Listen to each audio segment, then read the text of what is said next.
तो 10वीं गणित है और अध्याय 6 है समरूप त्रिभुज। उस त्रिभुज में जो प्रश्नावली है 6.1, इसके प्रश्न को समझते हैं।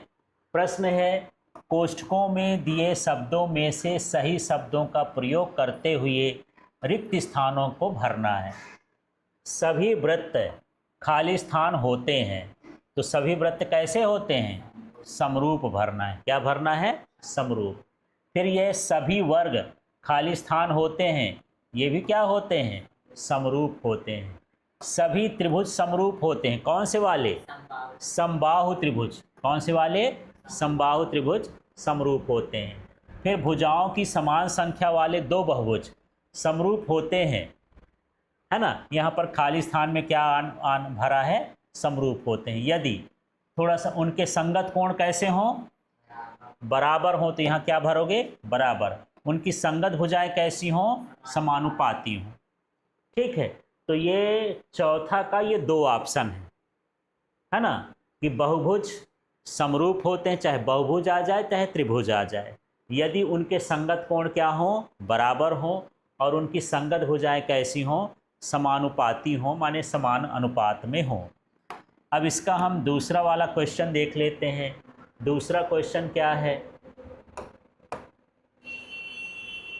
तो देखिए, निम्नलिखित युग्मों के दो भिन्न भिन्न उदाहरण दीजिए।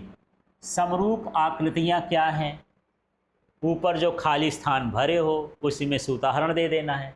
सभी वृत्त कैसे होते हैं? समरूप। सभी वर्ग कैसे होते हैं? समरूप। ऐसी आकृतियां जो समरूप नहीं हैं। सभी चतुर्भुज समरूप नहीं होते और सभी त्रिभुज भी समरूप नहीं होते। उनमें शर्त लगानी पड़ती है, कुछ परिस्थितियों में वो जो होते हैं समरूप होते हैं। तो इसमें पूछा है जो समरूप होते हैं, हर कंडीशन में होते हैं, वो वृत्त होते हैं, वर्ग होते हैं। और जो समरूप नहीं होते, चतुर्भुज लिख सकते हो, त्रिभुज लिख सकते हो, बहुभुज लिख सकते हो, और भी दूसरी आकृति लिख सकते हो। इस तरह से यहाँ पर दूसरे का आंसर है। अब यहाँ पर हम अगला प्रश्न देखेंगे और ये तीसरे प्रश्न को समझते हैं।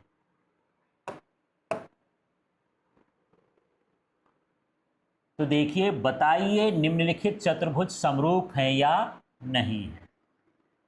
तो अब क्या करेंगे? इस चतुर्भुज के सम्मुख भुजाओं को हम निकालेंगे। वैसे भुजाओं के साथ साथ कोण भी होना चाहिए। इसके संगत कोण बराबर है क्या? ये कितने का है? 90 का है। कोण ए यहाँ पर कितने का है? 90 का। ये कोण 90 का है क्या? ये कोण क्यू 90 का है क्या? ये कोण एस 90 का है क्या? और ये कोण आर 90 का है क्या? तो यहाँ पर हम देख रहे हैं कि पहली शर्त जो है कि कोण P बराबर नहीं है कोण ए के, है ना।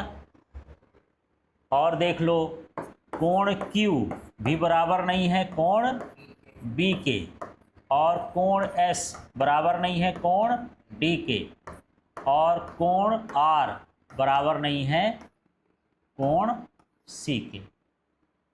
ठीक है, अनुपात देख लेते हैं।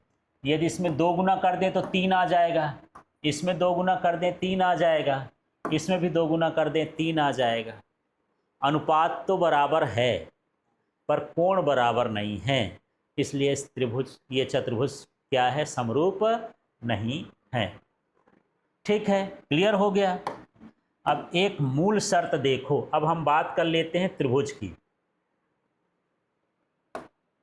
ये आता है, दो त्रिभुज समरूप क्यों होते हैं? कब होते हैं?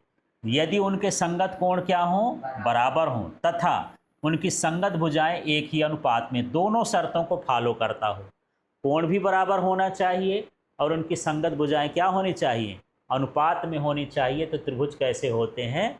समरूप होते हैं।